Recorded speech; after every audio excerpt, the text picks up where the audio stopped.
We're pleased now to be joined by Hockey Central's John Shannon. John, we just showed some of the notable names left unprotected. Are there any surprises that stick out to you? I don't know if surprises is the word, Martine, but there are a few big names and names that I thought might be difference makers.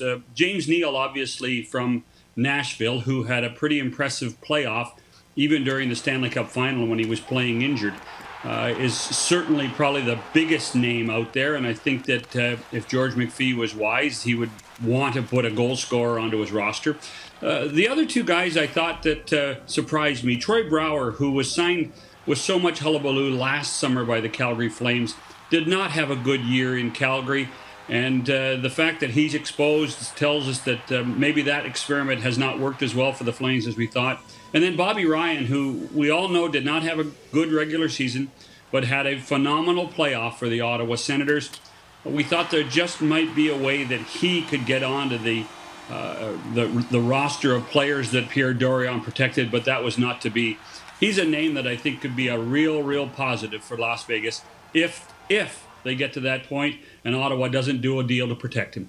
Now, George McPhee has said that Vegas is willing to negotiate with teams if there are a player they really don't want to give up. They're also rumored to have a few deals in place already. Tell us what you're hearing.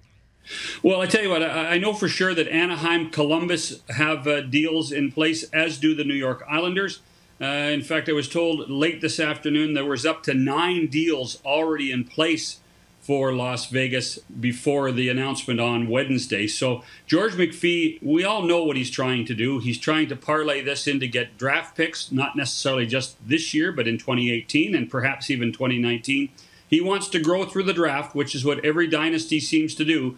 He wants to be good for a long period of time. So trying to do deals with teams, particularly those that think they're close to being good in the NHL, that don't have the ability to use players at a certain point and can't protect them, that's for sure.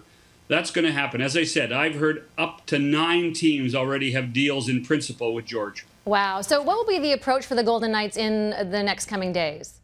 Well, they have the right to talk to restricted free agents and unrestricted free agents as we speak, Martine, so they can actually sign players, which then would be the player from that specific team that's announced on June 21st. At the same time, George can go and, basically be a middleman for teams who saw those lists the same time you and I did today. And then they can say, okay, are you interested in a goalie? There's a few goalies, quality goaltenders out there that he might be able to pick in the expansion draft and then trade to a third party. There could be that in place before Wednesday. That's going to be an interesting thing to watch. George, we know what he wants to do, build through the draft, and he just might have a ton of draft picks for the next 3 years. All right. Thank you very much for this, John. Certainly looking forward to that roster unveiling on Wednesday.